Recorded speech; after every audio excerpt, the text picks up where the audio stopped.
Good morning, Commissioner.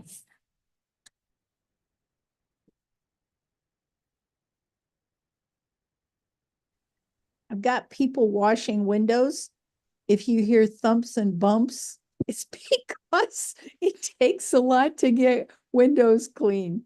Yeah, we have a boom lift on the courthouse right now because we're replacing the first floor windows as part of that project. So I can only imagine all the noise that they're hearing over there in the courthouse. So That's right. That's right. Okay, so I'm going to mute again.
All right. How are we all doing, everybody? Have we heard from Commissioner Webb? We'll go ahead and we got 10:30. We'll go ahead and get started. Work sessions are an opportunity for board members to discuss issues informally with staff and invited guests. The board encourages members of the public to attend work sessions and listen to the discussion, but there's generally no opportunity for public comment. Members of the public wishing to address the board are welcome to do so during the board's regularly scheduled meetings held twice monthly. We have 5 items on our agenda today. So, and I know we've got a hard out here at 12, a little bit before 12, because we have another meeting abutting this. So we'll try to move briskly through the agenda today. First item is the agenda review. Everybody had an opportunity to kind of review the agenda. Any questions? Okay. See, if we move this fast, this will make it very easy. Next is Clatsop Behavioral Healthcare's semi-annual update on page 3. And do we have Shira Morella from Clatsop Behavioral Healthcare, our executive director? Is she joining us, or do we have a representative of CBH giving the presentation? Monica? Teresa, is there anybody from CBH on? Oh, there's not. I sent her the link, and yeah, so Chair, if you don't mind, we can move on to Amanda providing the legislative update, and I will quickly reach out to Shira and see where she or her staff are. Perfect. We can do that. Next is the legislative update. So Amanda Rapachuk, our senior policy analyst, legislative affairs consultant. I don't know what your title is now. Amanda. Very Okay. close. Thank you, Chair, members of the board. Amanda Rappencheck, Management Policy Analyst. It's very close. There's a different one each time, but it's always very close. No. Okay. So I don't have a lot to update this week, mostly because with the deadline, so many bills now are at the floor for both chambers for the different chambers for full floor votes. So there aren't as many meetings scheduled this week because the focus is voting on those bills to move them over to the next chamber. One update I do have in terms of some movement with the bills that we're tracking is for SB 458, and that's the one regarding the Highway 30 study. That one had a work session on Monday. There was an amendment proposed that had to do with expanding the mile markers for where that study is. So as the original bill, it was from mile marker 49, which is over by the Lewis and Clark Bridge, so right over where Longview is. And then it went all the way to mile marker 94, which is just before Tongue Point. So the amendment, which was adopted, extended that to 95. So it's right by Tongue Point now. So it's just increased a little bit, which is good because that part of the road is also important to be looking at as well. And so that one passed. And so now it's on its way to Ways and Means, which is exciting because that bill, that last session, I don't even know if it had a work session. I think it just had a public hearing. So it looks like there's a little bit more momentum behind that bill. There's a lot of bills that are headed to Ways and Means, so we'll have to see. But that's just exciting that there's some movement on that bill. Other than that, did anybody have any questions? Any questions for Amanda? Commissioner Banks?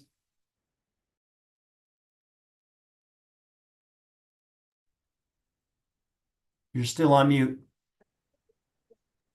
Can you hear me now? Yep. Okay. I was just curious about the fire funding.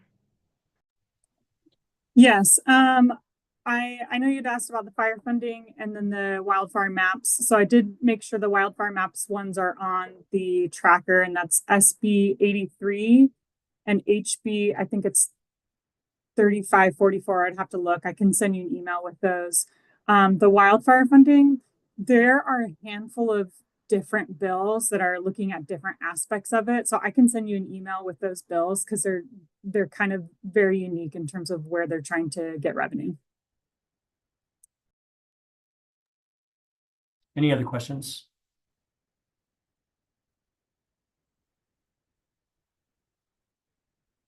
Okay, Amanda, thank you so much for all your work and tracking all of the activity in Salem. And we'll know that we're all available. Should there be something that comes up that we need to lend our voice to, just let us know. Appreciate all you're doing. Thank you, Chair. Thank you, members of the board. Okay, we'll move back to item 2, which is the Clatsop Behavioral Health Care's semi-annual update. And we have Shira Murilla, our Executive Director for Clatsop Behavioral Healthcare, joining us. I'll just turn it over to you, Shira. All right, thank you. It's good to be here. Did you want me to share slides, or is Amanda, are you doing that?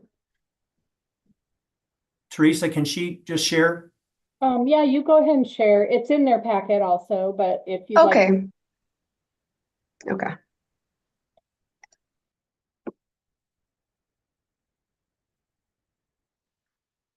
Can you see that? No? Looks like now. Looks like it's coming up now. Yep, you can see it now. Okay, let's see.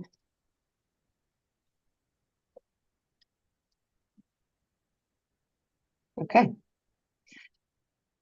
Here's our agenda. I'm going to talk about our Upper Town Clinic and the Baker Building, which is the name of the project that we're building on Marine Drive, our 32 units of permanent supported housing. The organization voted and decided to name it the Baker Building. Some strategic planning, language access, and youth services. Okay, so our Upper Town Clinic, there we go. So some of you have probably seen our sign down here on the east side of town next to the VA. We combined our adult outpatient and child and family services into one much larger and much nicer space on that side of town.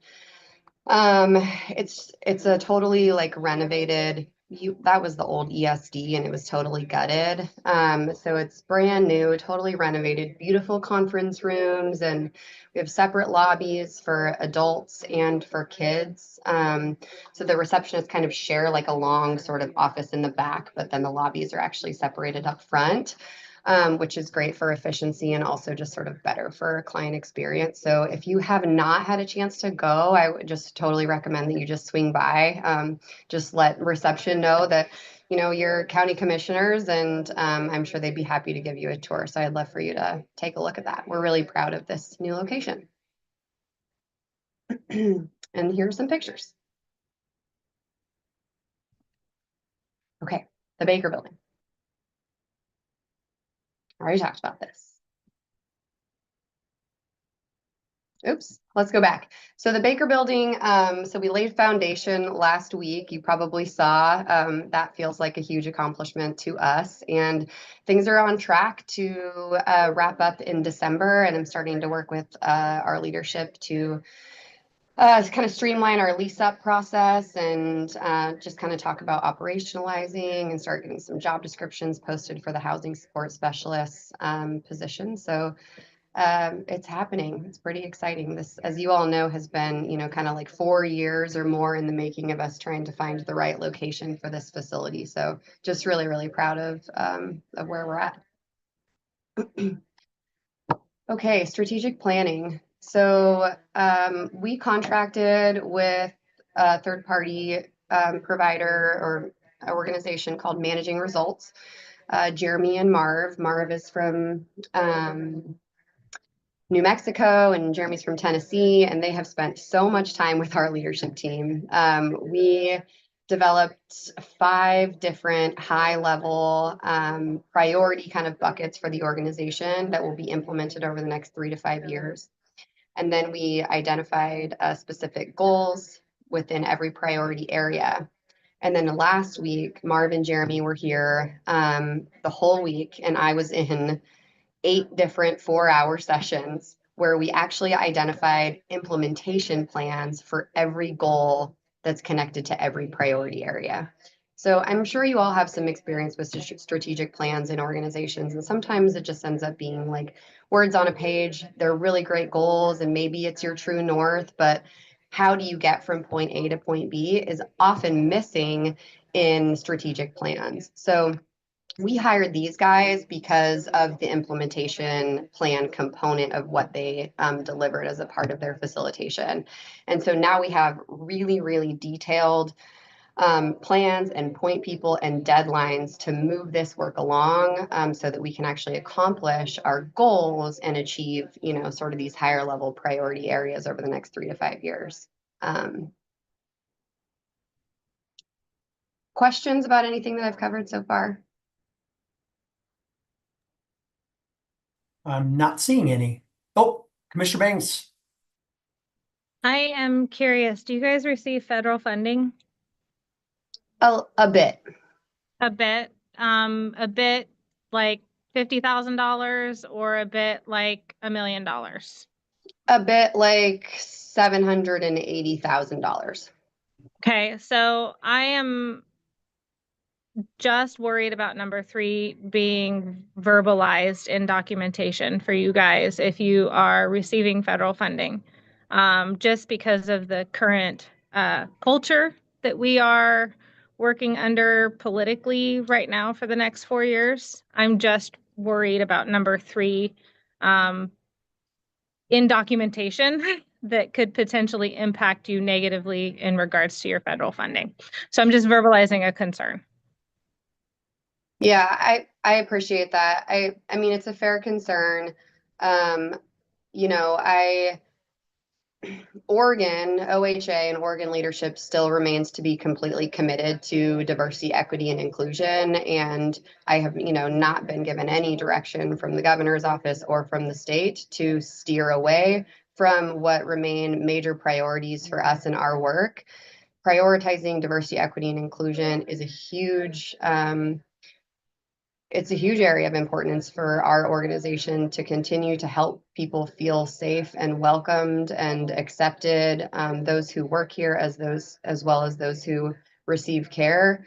So at this point, we are still of the position that it is more beneficial to stand true to our principle and than it is to potentially veer away from one of our core values because we don't know what the feds are going to do.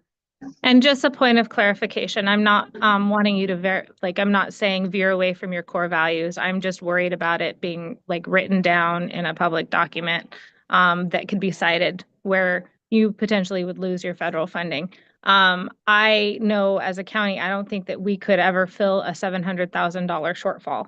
And so when I look at things that are happening across the state, I always ask within my head, can we fill the gap financially with other funding if by chance this occurred. But if you feel comfortable and confident that you don't think that your federal funding is going to be impacted, then I was just bringing it up because this serves our community, this serves our county, and I am very aware of what is happening on the political level that could potentially negatively impact funding. It's already negatively impacted the Columbia Memorial Hospital. And so I don't want, for obvious other reasons, but it's still a negative impact in regards to funding. So I'm just wanting to bring it up. Thank you so much. Yeah, thank you, Commissioner Bank. Commissioner Webb. Yeah, my question is that federal money, does it come through the state? Most of it. Yeah. A lot of some of it's connected to like service element dollars, right? Like there's a federal component to service element dollars that are passed through the state to the county. And then we also have like a couple of like ARPA grants and things like that that are sunsetting anyway. You know, for CBH, federal funds is it's not a major funding source for our organization. Right. Well, I would not be too concerned about this issue. The governor has made it very, very clear that any money that flows through the state will be DEI protected to the extent that it can be. And so I would definitely not worry about that right now. And I would continue with it as a matter of it being one of our core values in Clatsop County.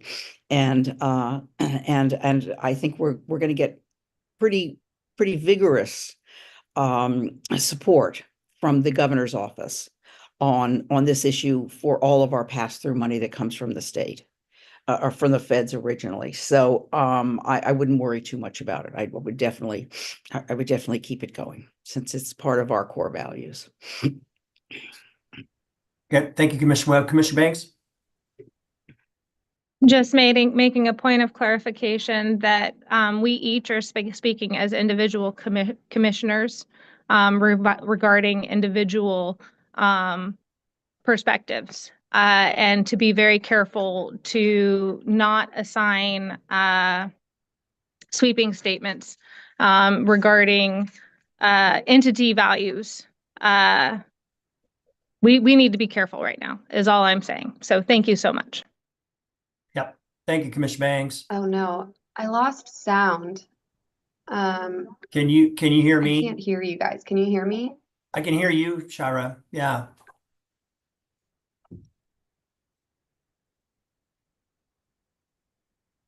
Do you mind if I jump off and then on and so to see if it, okay, I'm so sorry.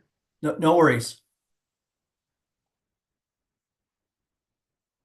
Okay, do we have any, I see that we both have hands raised. Are you guys wanting to? Okay, thank you. And we'll see if Shira can successfully get back on. I know that we've had some technical issues on a lot of meetings that I've been involved with recently. So I don't know, there's got a gremlin. Okay. Shira, can you hear me? I can. Perfect. Can hear you. Great. I'm so sorry about that. Oh, no worries. Shall we move ahead? I did not hear what Commissioner Bangs said, so I apologize. I think we can move ahead. Okay.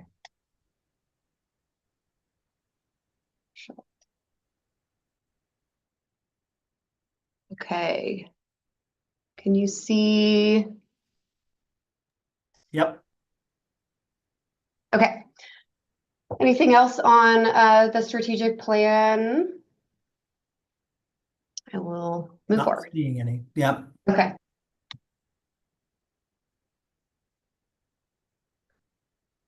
So we're working on what we're calling a language access project. And this really is focused on removing barriers for the Spanish-speaking community in Clatsop County. We know that we have a large population of folks who only speak Spanish, and we really, frankly, need to just do a better job of making our services available, accessible, and meaningful to people who speak Spanish. So there are some of the goals here or strategies listed here that we're utilizing. One of the things that I think is pretty cool are the large posters and signs that we've actually paired with QR codes that are in our clinics. There's a translated version of our webpage that people can kind of toggle through. So like if you were to walk into our Upper Town clinic, you would see some posters that are in Spanish with QR codes that folks can scan that then can give them like larger access to information and fully translated info. So that's pretty cool. We're also working with Columbia Pacific CCO to secure funding to hire an in-person translator. So we have been using like a third-party kind of telehealth provider, which just doesn't actually feel very meaningful to folks. So when folks come in to access services, they, it's called Linguava, and they call up a translator and get them on the phone. And then, they're not in the room, and there's all these technical issues, and it just isn't really effective. And what we know is that when we actually have people who speak Spanish in person, utilization numbers in that specific department go up. So I've been working on advocacy around hiring an in-person translator now for about a year. And CPCCO is invested. We actually have an RFP that we're working on to secure that funding. And then we'll be meeting with Consejo Hispano to just kind of partner and talk through strategies moving forward as well.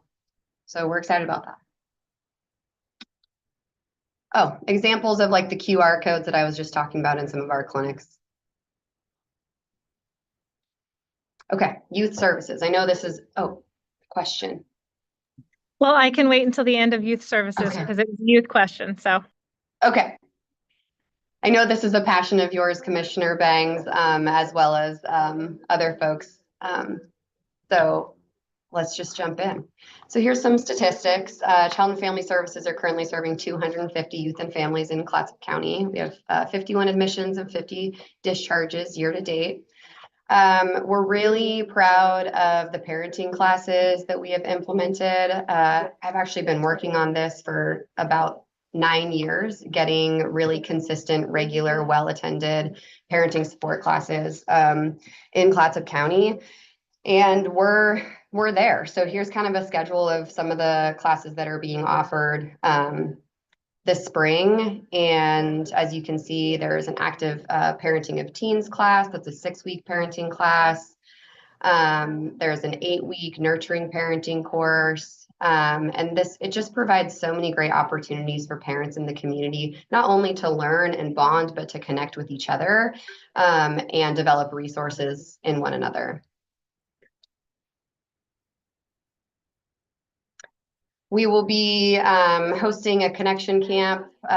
We skipped last year, but we're starting again. So that'll be June 24th and 25th. It's a 2-day camp where we offer parenting skills as well as youth activities. So families can come. So there's things for young people to do, groups, activities, while parents are able to attend classes and connect with one another.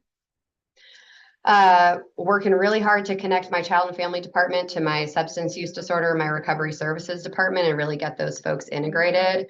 We're going after funding to hire a full-time substance use counselor, CADC, who will rove throughout the different schools in the community to provide school-based substance use treatment to young people, as well as a peer who will be kind of in partnership with them to just work on enhancing relationships and increasing access to services for kids throughout the county. I feel like it's going to be really meaningful and a big change for our community. So we're really excited about that. And then our child and family department also works really closely with our crisis team as we have implemented mobile crisis or mobile response and stabilization services, which basically means that if a child is in crisis in our community, our crisis team responds and then immediately passes that to our child and family department to do immediate follow-up and offer stabilization services and resources and treatment and outreach or whatever it is that family needs.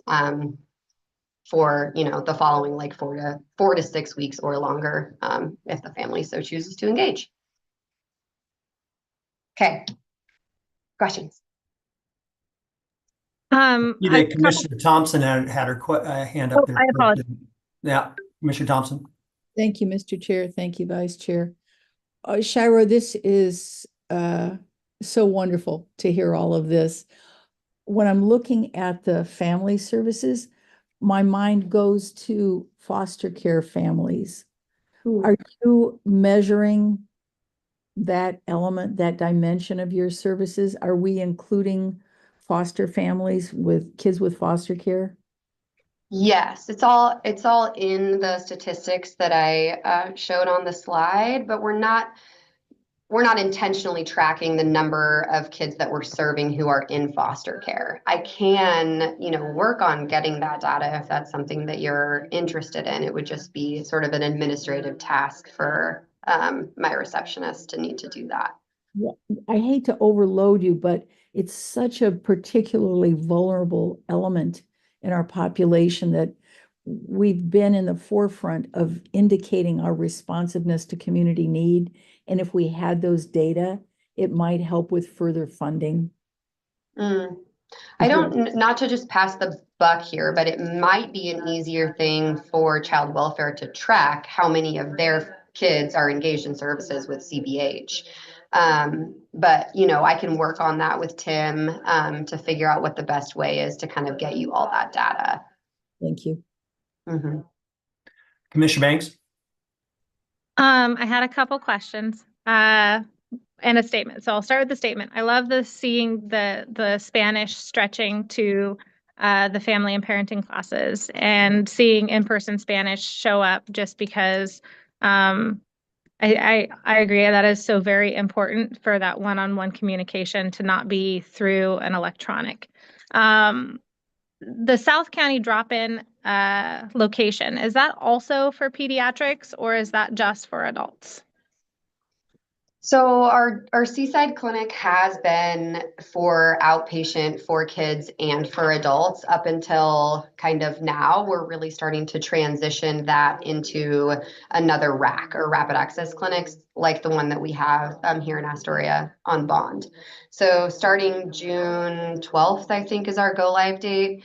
We'll actually be operating full scale drop-in, walk-in substance use and mental health treatment for adults out of that clinic. So I'm working with my team to relocate outpatient services for kids and adults in South County. So we're looking for an office space. So if you see anything out there that you think would be helpful, send it my way. So I don't want kids treated out of a walk-in clinic, obviously, that is supporting folks who are in some state of crisis or experiencing high-level acuity.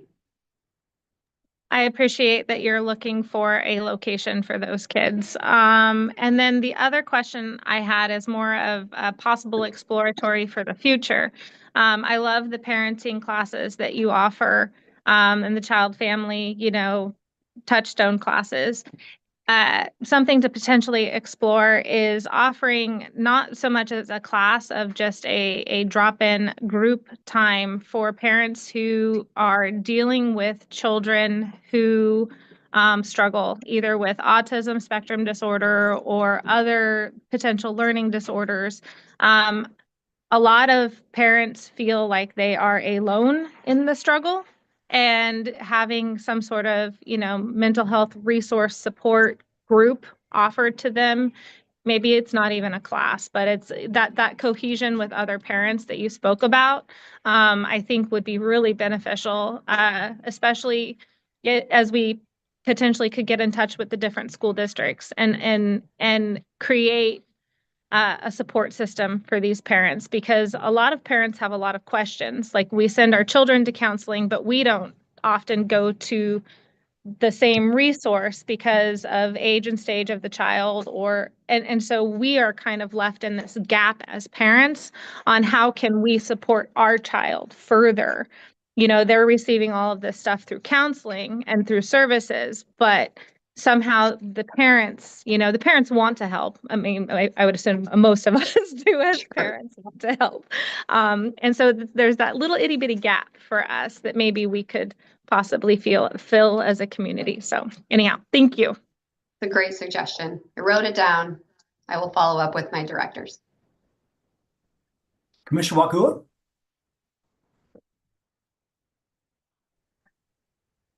You're muted there, Commissioner.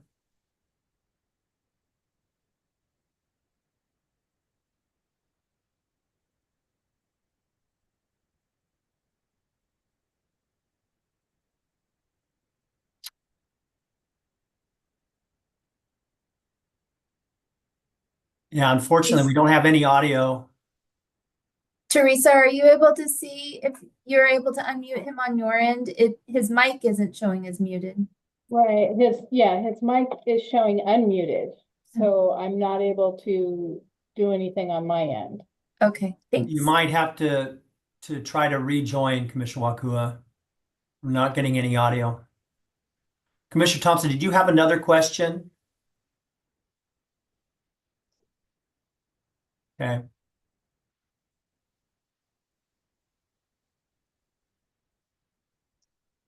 Let's see if we can get Commissioner Wakula back.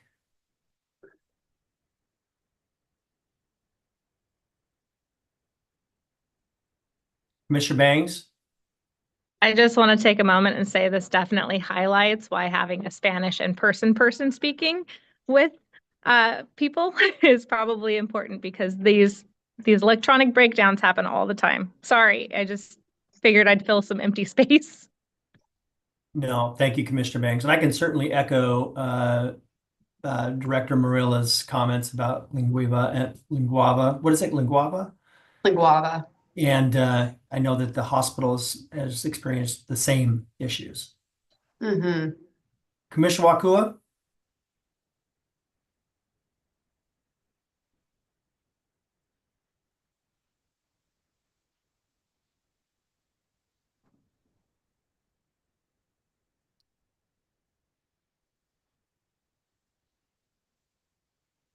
Commissioner Wakula, can you hear me?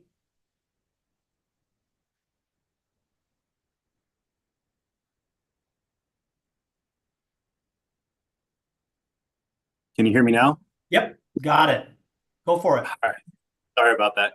I was just going to say to Commissioner Thompson, I like your question. I do think that we would want to possibly expand that to not just foster kids, but also those that are adopted and still receiving services. But I do wonder if maybe that would be better directed at DHS, since they track that stuff.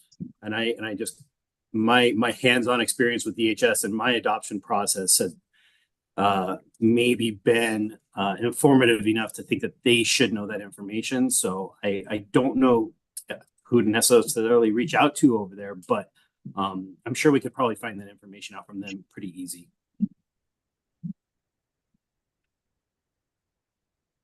I'm happy to send. So Tim, his last name evades me in this moment, is the regional director of DHS. And I am happy to just reach out to him, shoot him an email, let him know that y'all are interested in this information and see, kind of where it takes us.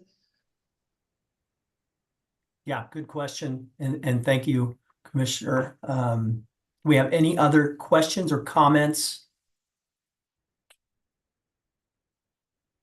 Well, thank you, Director Murrell. I really appreciate the update as always. A lot going on, and it's great to see the progress there on Marine Drive.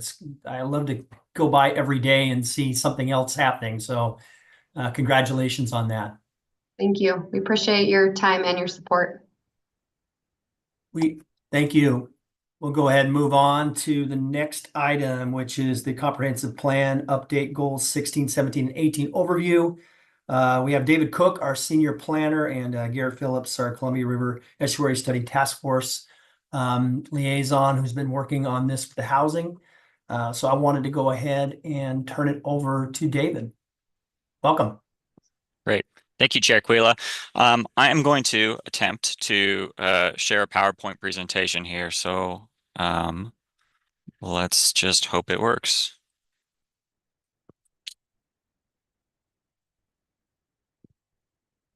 And we should probably share the right screen here. Okay, we can see it. That look all right? Looks good. Perfect. Thank you. All right. Good morning, Commissioners. My name is David Cook, Senior Planner with Clatsop County Community Development, and I'm joined today by Garrett Phillips with the Columbia River Estuary Study Task Force, or CREST, to give you an update on our efforts to update the county's comprehensive plan goals 16, 17, and 18. Of the county's 18 planning goals, these are the last 3 that remain to be updated, and they have not had a meaningful update in 30 or more years. We started this project back in December of 2023 and had planned to have it finished around October 2024, at which point we realized that there was going to need to be a fair bit more time required to fully modernize these goals. Since it's been since last August that your board received a presentation on this topic, I want to give a quick rundown of these 3 goals before we dive into it with more detail later. So goal 16 covers our 3 major estuaries, the Columbia, Nicanicum, and Ecola Creek, and it has policies that control activities in aquatic areas. Goal 17 covers our coastal shorelands, which are the areas of land surrounding these estuaries, and has policies that protect these areas for water-dependent uses and other natural values. And Goal 18 covers our beaches and dunes and has policies about beach erosion, cable landings, and beachfront protective structures, among others. Last year, we hosted 3 in-person public meetings and had 3 virtual public meetings, all designed to sort of showcase what we're trying to do with this goal update and to receive feedback from members of our communities. We also hosted 5 technical advisory committee meetings. The advisory committee is made up of stakeholders, state agency members, and community groups, and the committee has really provided a lot of excellent feedback, which has driven the creation and refinement of policies in our draft goal documents. We also sought feedback from your board and the Clatsop County Planning Commission at presentations, through a public questionnaire, and through advertisement to the public via the county's Public Affairs Department. At these public meetings, many community members had concerns about how usable the goal documents are. Our goal 18, the current one, is thankfully only about 15 pages, which is great, but goals 16 and 17 are over 400 pages, which makes it incredibly difficult for not only members of the public, but particularly staff to use. Members of the public also had concerns over efforts to stabilize the shoreline of beachfront properties and cable landing projects. So with that kind of brief overview, I'm going to turn it over to Garrett Phillips with CREST to help go into these goals in more detail and some of their topic areas. So Garrett, I'm going to mute myself and you just tell me when you would like me to go to the next slide. All right. Good morning. I'm going to provide a brief introduction to each goal and to some of the amendments that we're recommending and have reviewed with Planning Commission. So goal 16 is about protecting a broad range of values in Clatsop County's estuaries, including ecological, social values like recreation, and economic values like development opportunities. Next slide, please.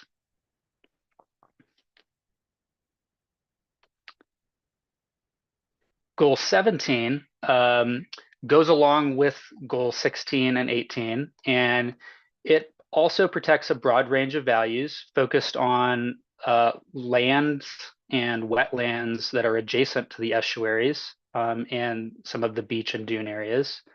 It has an extra focus on public access, wildlife habitat protection, and a real emphasis on protecting opportunities for development that relies on a water location, being adjacent to the water.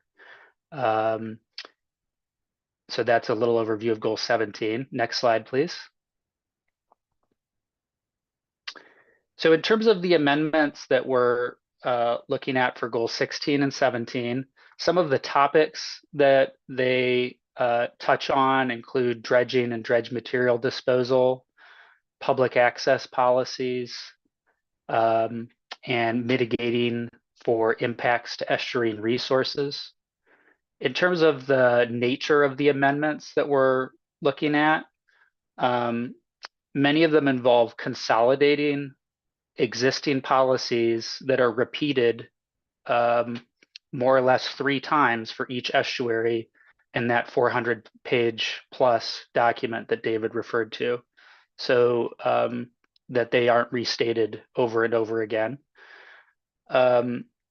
We're also incorporating some previously adopted ordinances into the policy documents that weren't incorporated when various ordinances were originally adopted, going back, I think in the oldest instance, to 2005 regarding dredge material policies. Aside from repeating policies for each of the 3 estuaries, there's a number of policies that are repeated over and over again for different uses and activities that occur in the estuary. And so as much as possible, we're trying to consolidate those as well to shorten the document and make it more readable.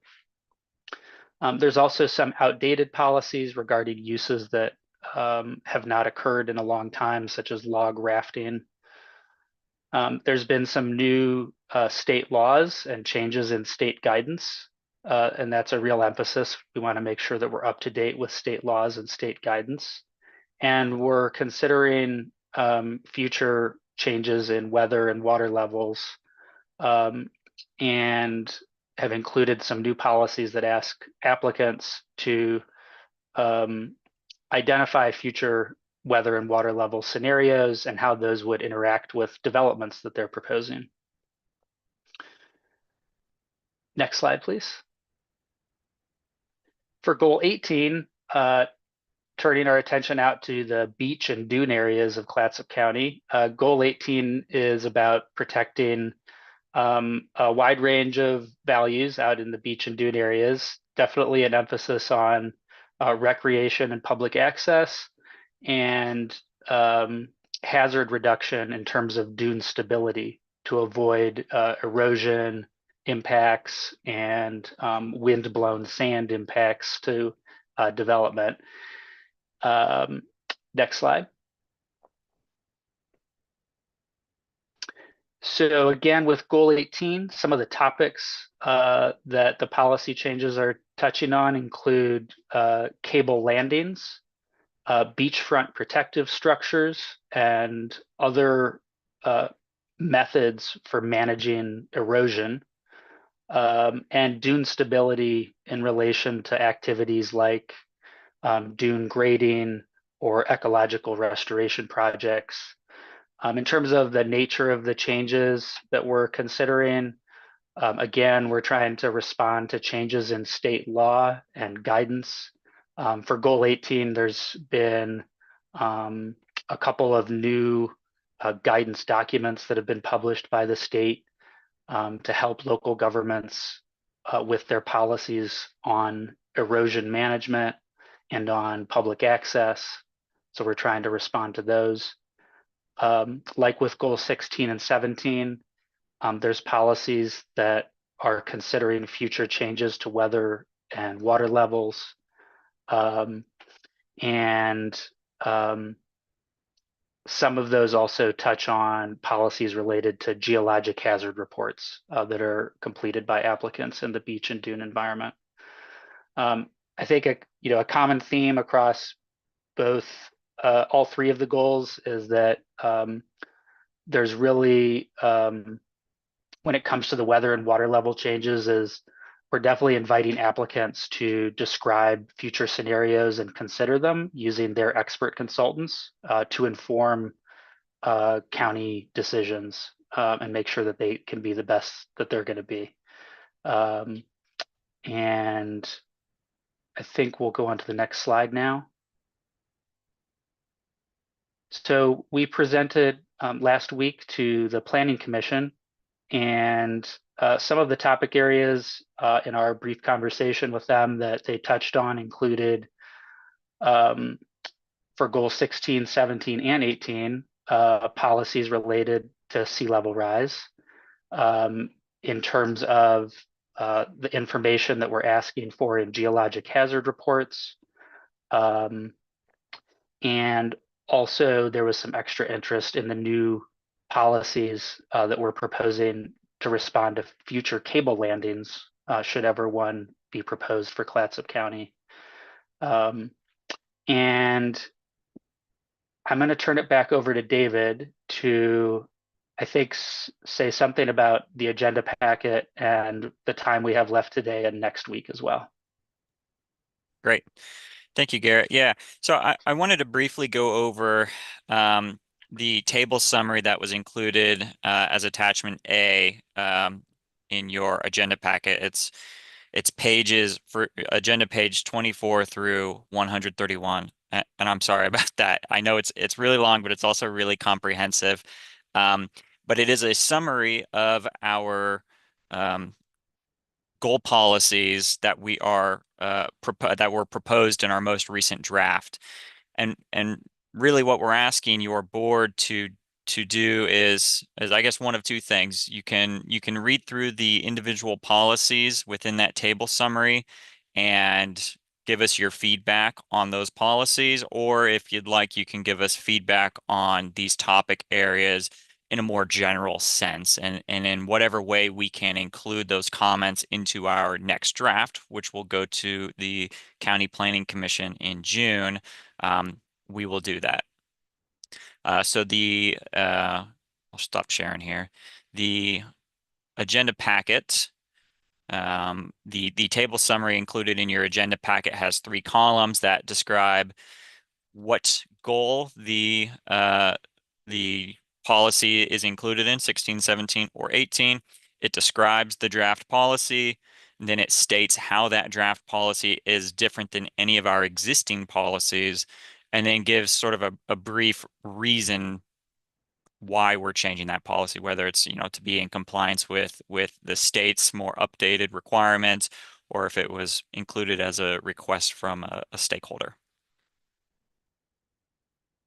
And we will be back at your board's next work session on April 23rd to go over your comments, questions, concerns, recommendations, etc. Because we really want this to be the best possible goal update moving into the adoption process. Thank you. And if you have any questions, please, we're here. Thank you. Great. Yeah, thank you very much, David and Garrett. And I see Commissioner Banks has a question. Commissioner Banks? So just as I'm looking through Exhibit A, I think the one thing that I want to make note of is that I don't want us creating more policies outside of state and federal requirements. And if we are placing ideas within the draft goals, that we use the word may and not the word shall. Shall and should be just for state and federal policies and regulations that are placed upon us by the state and federal government. If we are adding in excess I would like to note which ones we are adding in excess and then be very careful with our verbiage because we are in a situation where we are constricted by a budget at the county level. We do not want to increase a burden on our employees and our staff by creating policies outside of what the state or federal regulates. So those are my personal thoughts, and I'm sure other commissioners will share their thoughts with you. But that is, I was a stickler about this topic for all of our other goals, and I will continue to be a stickler for these goals because of our reduced staff levels and our future fiscal struggles that we're going to have. Yes, thank you, Commissioner Banks. Any feedback, comments to that? Thank you for the comment, Commissioner Banks. Yeah, we'll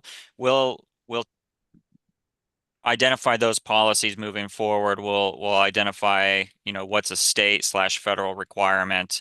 And then for any policy that's not a state or federal requirement that staff feels should remain a shall or a should, we'll identify that really clearly and sort of come up with reasons why we feel like it needs to be enforced.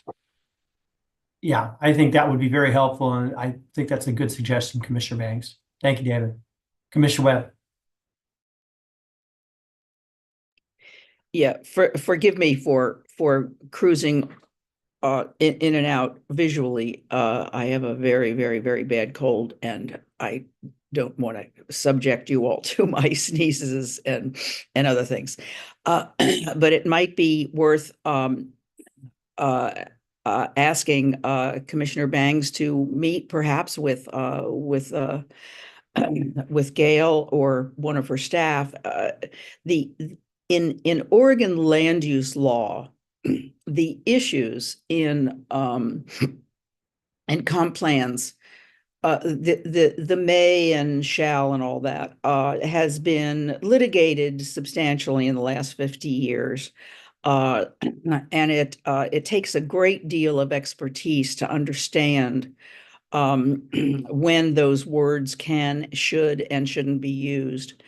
But we have, I think, in looking at a map of the state of Oregon, we have probably the most unique and unusual topography along the river and at the very north end of the coast that present some very unique challenges throughout the state, and many of them have not been dealt with by state law right now. So this is a very fraught issue. And actually, I have spoken with Denise Laughlin at length about this whole issue. And so I feel very good about the way Crest is handling this. And I'm very, very open to their recommendations on how we deal with these issues. The things keep, they keep surfacing. Look at what's going on right now for instance, with our spoils issue, with the Corps and other private dredging entities now along the river. This is a really complex issue. And I feel, as I say, I'm very confident that Crest is dealing well with this. But it is complicated. And so it's often worth sitting down and hearing the story about those differences and challenges. Often they are challenging because we're often dealing with issues that don't exist anywhere else in Oregon. And being lucky enough to be at the confluence of the river and the ocean. So I would ask everyone to be very patient with Crest and with our staff about the complexity of these issues. Thank you. Yeah, thank you, Commissioner Webb. But David, did I hear you that you could make those delineations for us so we would know what is what? Yeah, Chair Quila, we can make those notes of the specific policies which are not required by state or federal agencies, which we think should remain as shalls. Thank you. I would appreciate that as well. Commissioner Banks.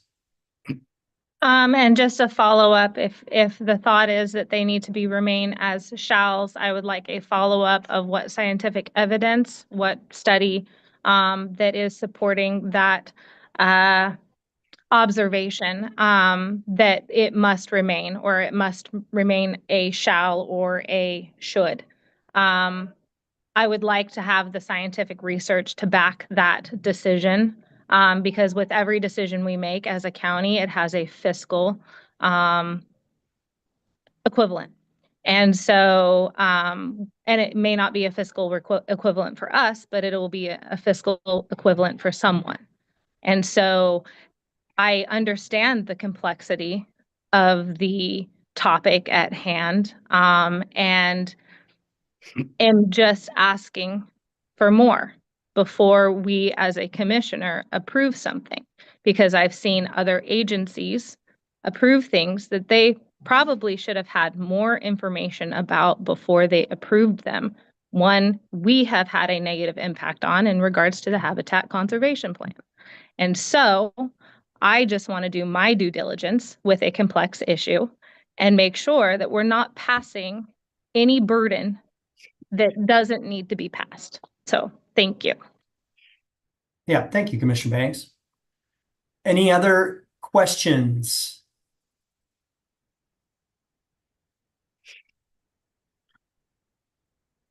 Well, thank you very much, David and Garrett. Really appreciate the presentation. We'll see you once again next week.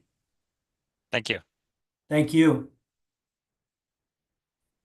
And next item is our notice of county land sale and the setting of minimum bids. And I think we have Heather Chapman, our property manager, property management. Here, I see you. Hi, Heather. Welcome. I will go ahead and turn it over to you. Okay, Suzanne would like to say something before I begin, so I will let her do that. Good morning, Chair Quila and members of the board.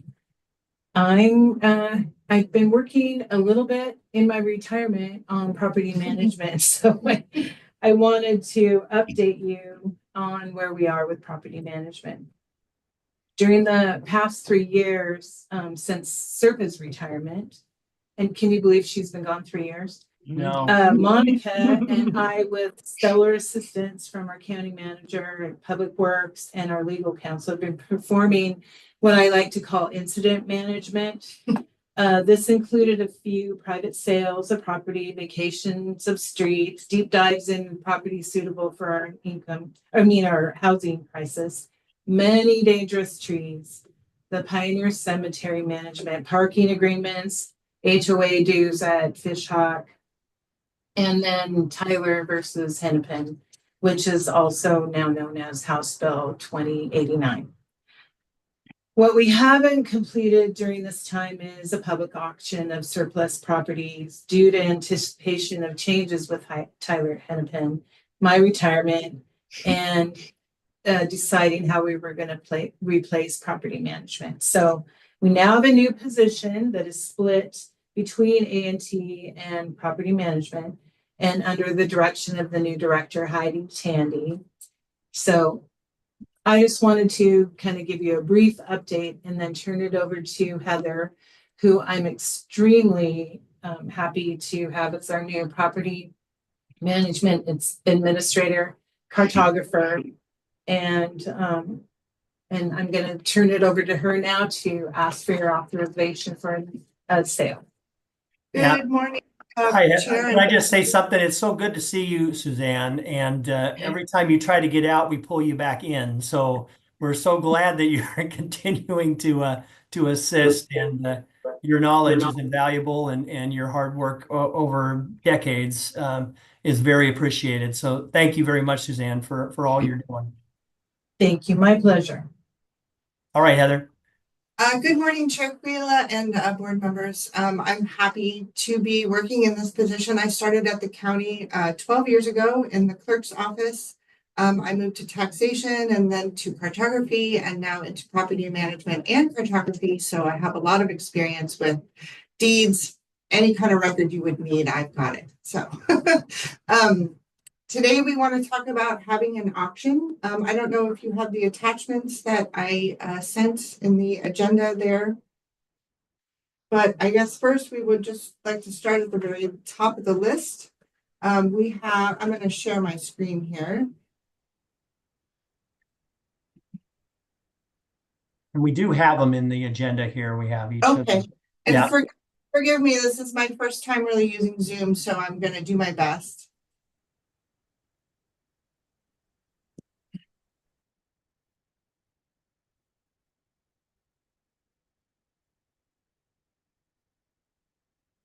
So we'll start with 84375 Nordmark Drive.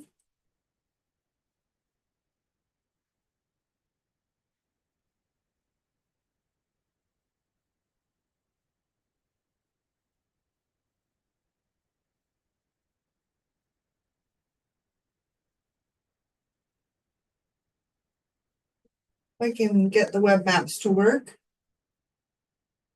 We'll come back to this. I'll go over here first.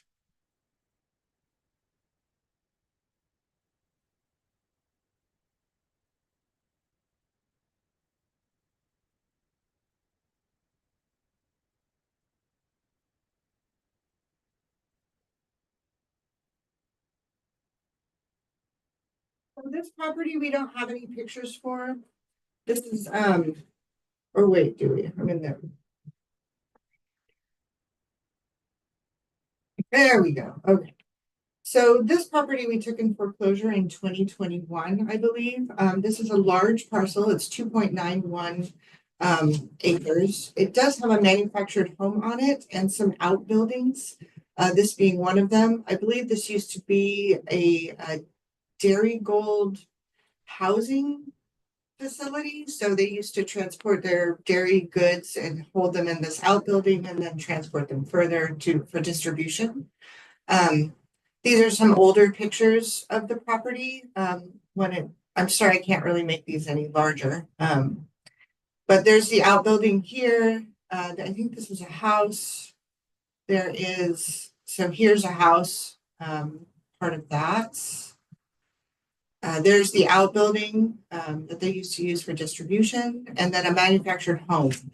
So this property has, deferred maintenance, quite a bit of it. We have set the minimum bid. The real market value, as you can see, is $291,420,000, and we've set the minimum bid as $175,000 due to the deferred maintenance, and the general location of the property is also not optimal. Here we go.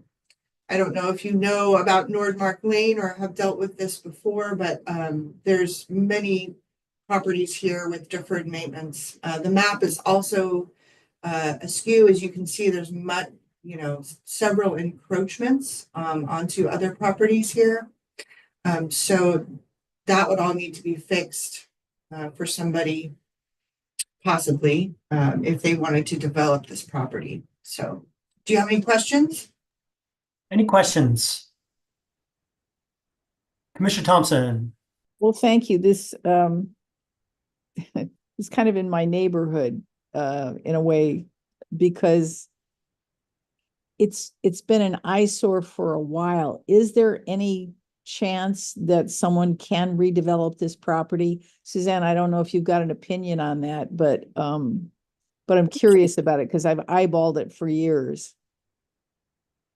Thank you, Commissioner Thompson. We can't really speak to land use planning about development because we don't really have any effect on that here in taxation or property management. But I will tell you that this property is in a floodway. So the development of this property probably would be difficult. And again, I'm not a planner, so I can't really speak to the rules on that, but I know that it would make it significantly difficult to develop this property. Well, follow-up question then. So how do we think we're gonna get $175,000 out of it? Or more? Because that's the minimum bid. So we're kind of we have to follow some type of appraisal of property to come up with a value on the property. And then the minimum bid can be anything below that. So,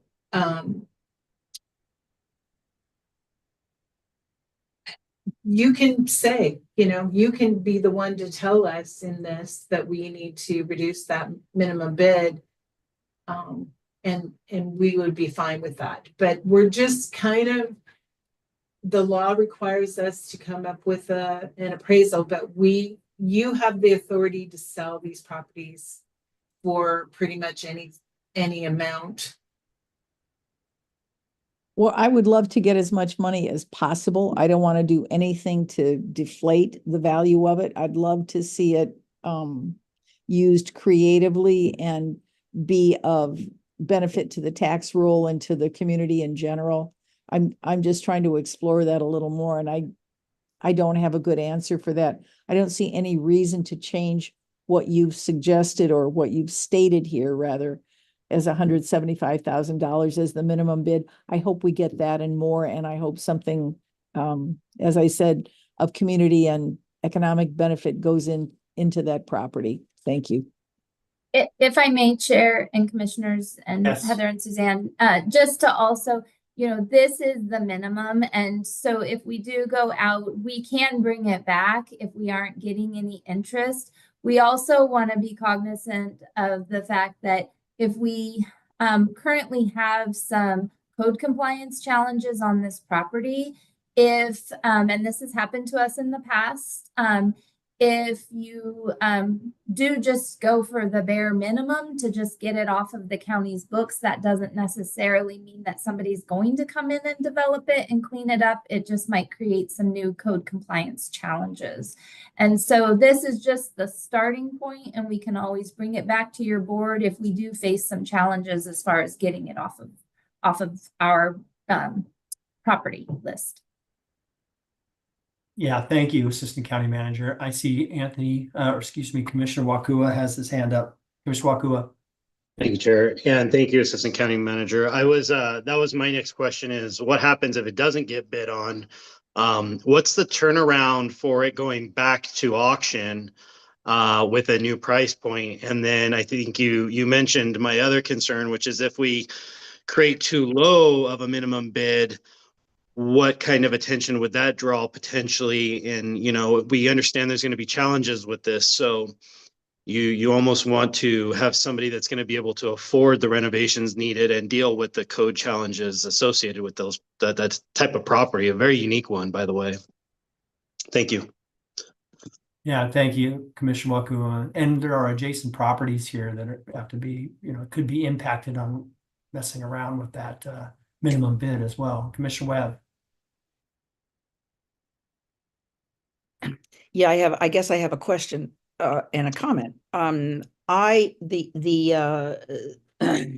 packet that we were given has different attached photographs to it than the one that we're looking at on the screen here. So I'm a little confused about what the property really looks like, etc. The issue, I think, is a very troublesome, is that is this Suzanne or Heather, one of you mentioned that is this entirely in a floodplain? Yes, I can show you that overlay if you'd like. Okay. Well, one of the things, to me, I don't think we should be in the business of selling property that is not developable because of floodplain issues.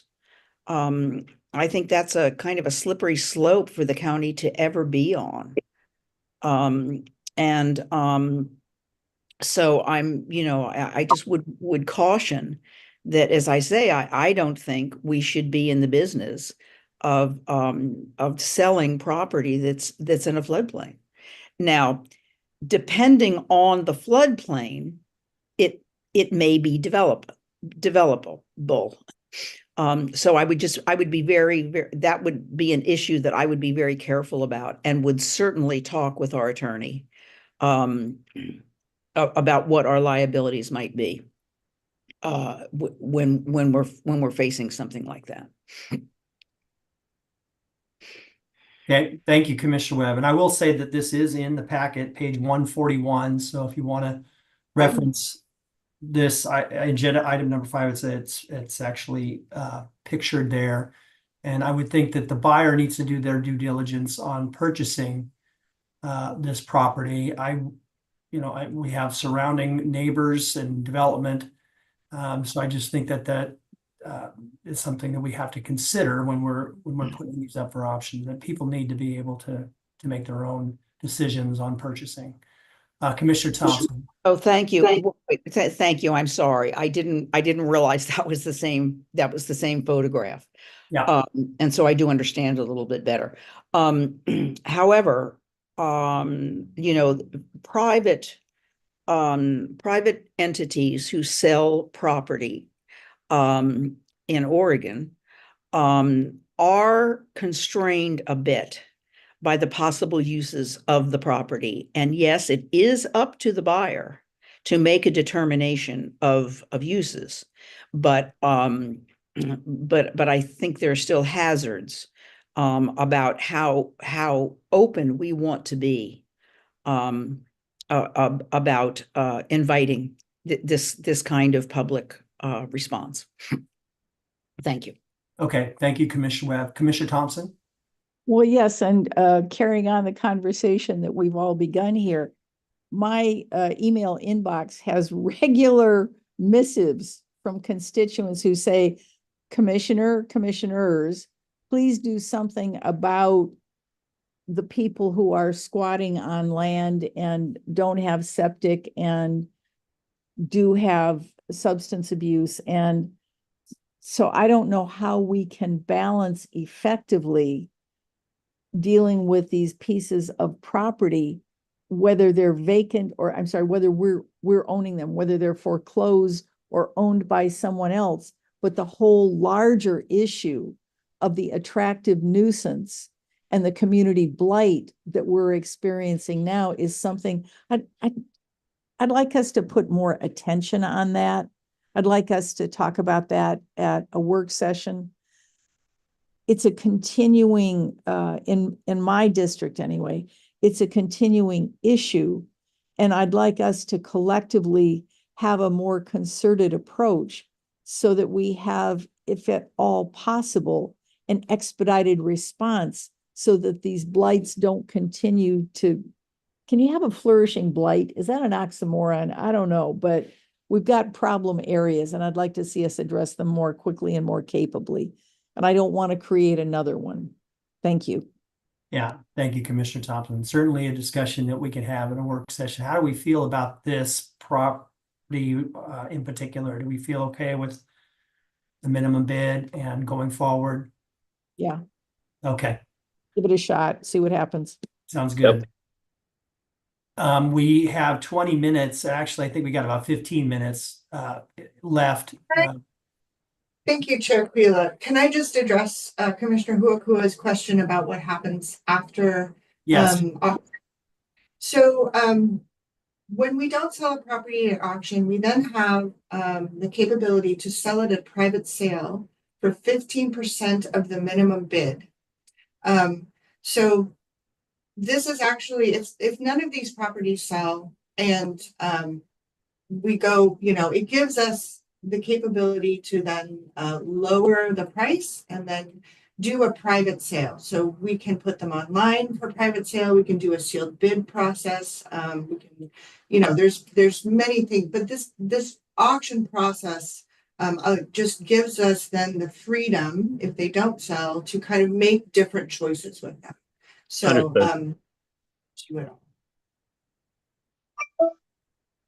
okay, we'll move on to the next property, which is right here. the neighboring property, also in the floodway. This property is 33731 US Highway 26. We have the real market value at 64,604. The minimum bid is 35,000. Oh, I'm sorry, I'm on the wrong property next door. So this property you might remember as having the tipped over mobile home on it if you've ever driven down Highway 26. So we would like to auction this off. I happen to know a couple of these neighbors, and they have expressed interest in the property, so we may be able to sell this at auction. So if you are all comfortable with this property, again, just so you all know, the county sells everything that we own as is. So it is buyer beware, do your diligence, go to the title company, go to planning, make sure that you have all of your ducks in a row before coming to an auction. We're very clear about that in our handouts and literature. So that's what kind of also guides us in, reaching minimum bids as well. So. Great. Yeah. Thank you, Heather. So this is page 135, minimum bid 35,000. Commissioner Thompson. Oh, yes, please. That's anybody else? Okay. I think we're in agreement on that. Next. Give me just a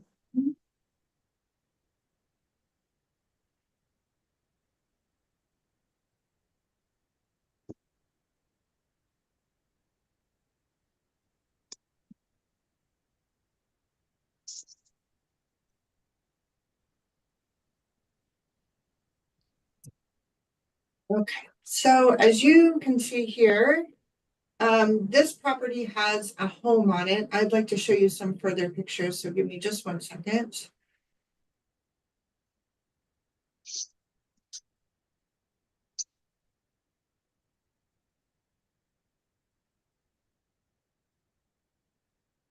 And again, we're looking at page 136, correct?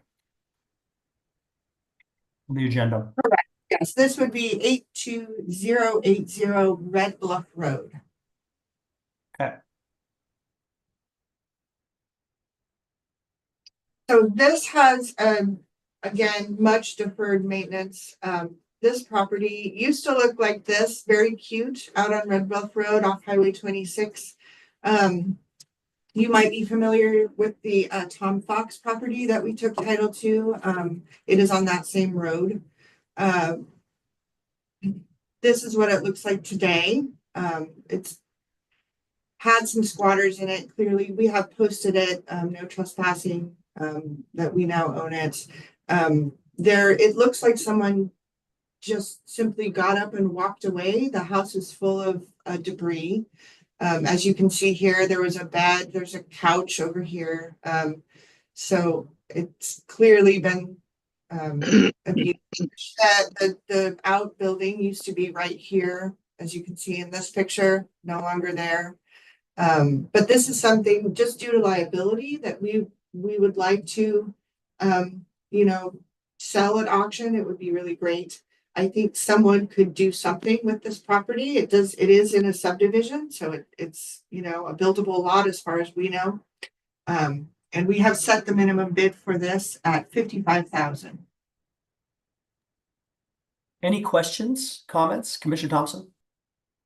Please deal with all of these properties. The neighbors, just are distraught about the state of the neighborhood, and whatever we can do to make progress on healing and restoration, let's do it.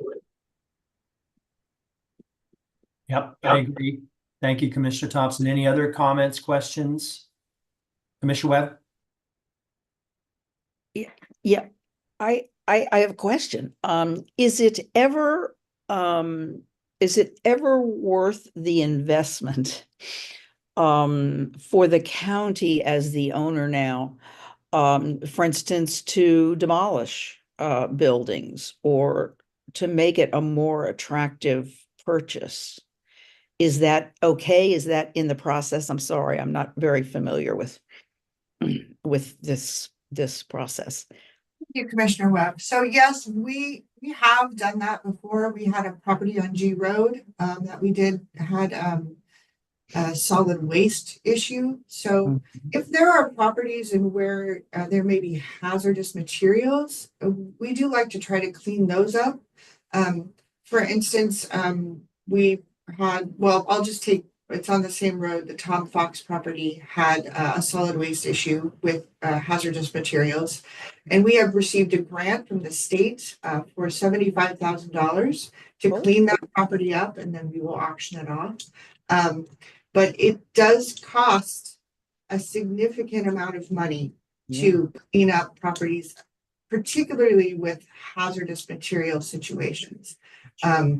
So we do like to work with planning and try to figure out a way to offset those costs. But mostly we sell properties as is, and it would be the buyer's problem essentially to clean that up. So yeah, because we're really not, I mean, we do have property management, but we're not in the real estate business per se. If that helps. Yes. Yes. No, I understand that. I didn't know whether, it was done. Sure. It was legal and all of those other things. Yeah. Thank All you. right. Good Are we question. comfortable? Good question, Commissioner Webb. Are we comfortable with this? Good? Everybody's good? Oh, I'm so nervous. These issues are so, yeah, I guess I would always want to know that our attorney has blessed our decision. And that we weren't undertaking any liabilities or if it just isn't done. I mean, I certainly don't want us to spend money that any other county wouldn't be willing to do.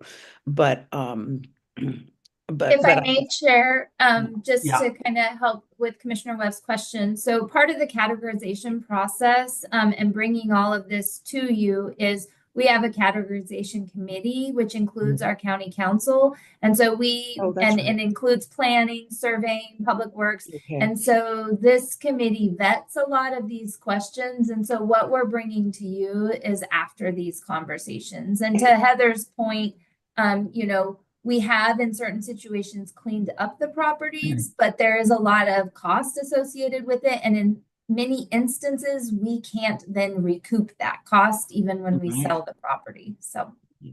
Okay. Thank you. Thank you. Thanks, Monica. May I also address that question? We also have ORS 275, which gives us a very complete set of rules and laws that we have to follow when we auction property. So if you're interested, I'd be happy to, walk you through that at some later date if you'd like to read that. But we do, this has been, something that counties have done in Oregon for a really long time. And so there are laws that tell us what we can and cannot do and what our liability is. Yes. Thank you, Heather. Appreciate that clarification. Thank you, Assistant County Manager. We have any problems with this one? Are we able to confirm going forward? Okay. Next one, Heather. So these next two we'll just do as a group. It's the Fish Hawk Lake lots. We're not selling them as a group, but we'll talk about them as a group because their situations are similar. So we have, owned these properties, I think one since 2017 and one since 2021. We are paying HOA dues on these properties as we speak. In total, since 2017, we've spent almost $63,000 on HOA fees and dues.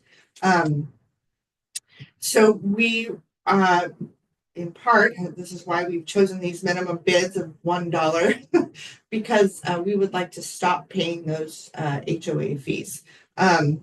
Also, I think we sent these to auction once before and we were unable to sell them. So that's again why we're trying twice again, Suzanne says. That's again why we're trying to, really push. There are several, I think, we were looking on Zillow, there's 24 properties for sale in Fishhawk Lake right now, which is kind of a lot. I know they've been having their problems. One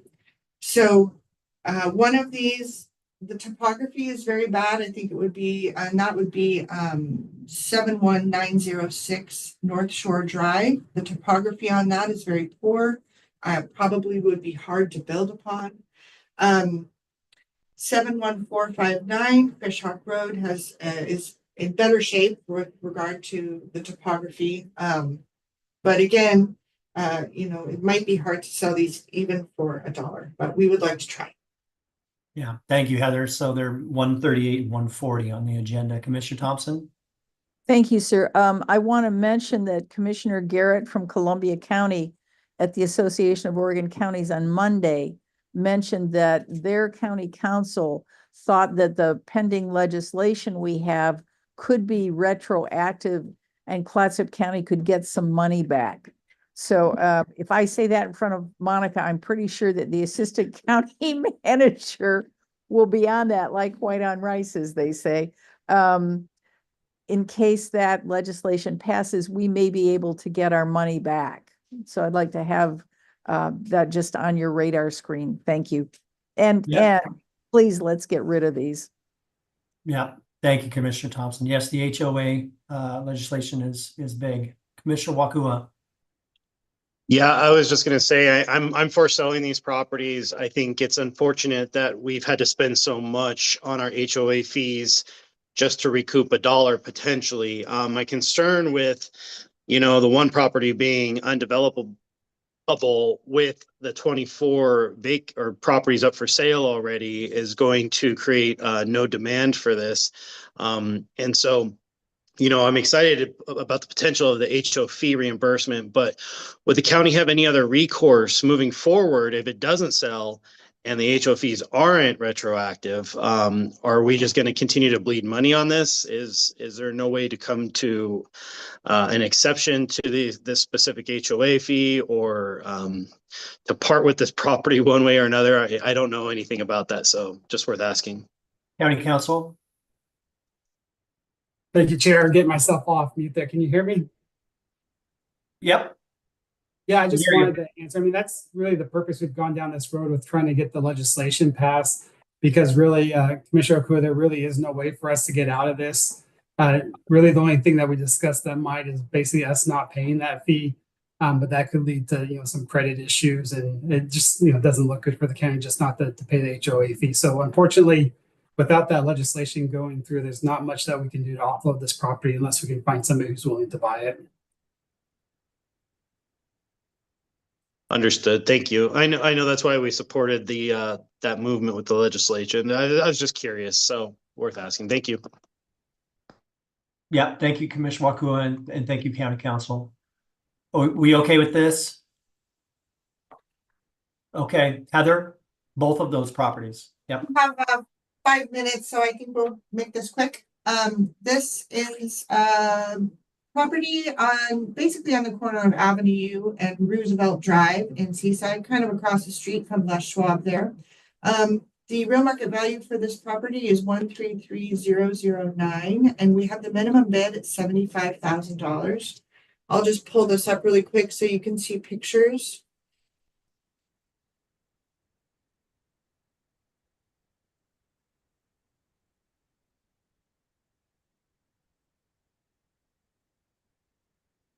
Again, page 139.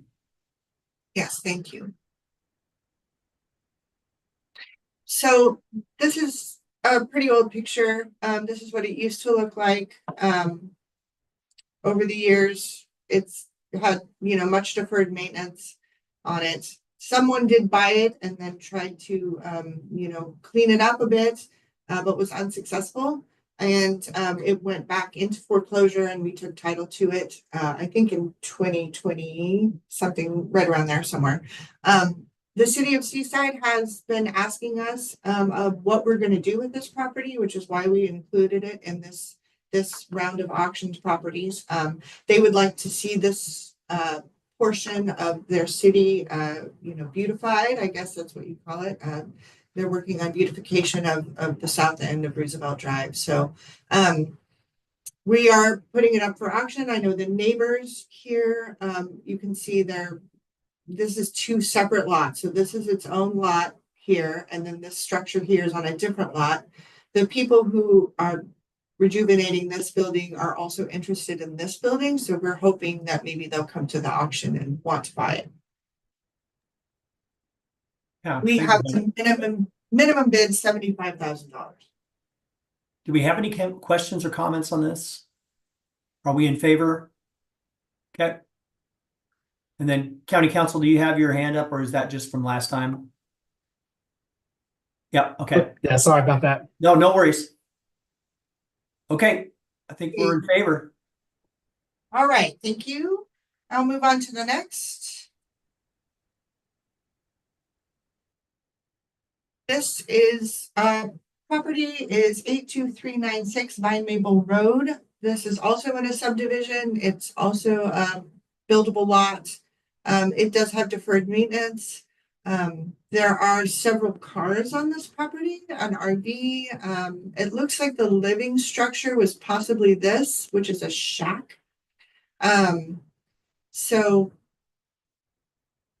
this is pretty much what it looks like. These are newer pictures. Yeah, again, you can see all the deferred maintenance. All these things are now overgrown. So we would like to also auction this off. I know that some of the neighbors have expressed interest in this property as well. So we are hoping that they will also come to the auction. Yeah, let's hope so. Commissioner Thompson. Thank you. This will not only assuage the neighbors if this gets moving and sold, it will ease my reading load in my inbox and contribute to greater public safety in that area of the world. Whatever we can do to get this thing moving, whatever we can do to have law enforcement support as needed to get this thing cleared up and cleared out and healed, I'm for it as quickly as possible, please. Great. Yeah, thank you, Commissioner Thompson. Any other questions, comments? Are we in favor of this? As Commissioner Thompson just stated? Yep. Okay. Thank you, Chair and Commissioners. We will see you on the 23rd. Fantastic. Thank you, Heather, and good to see you, Suzanne. You too. Thank you. We'll see you next week. All right.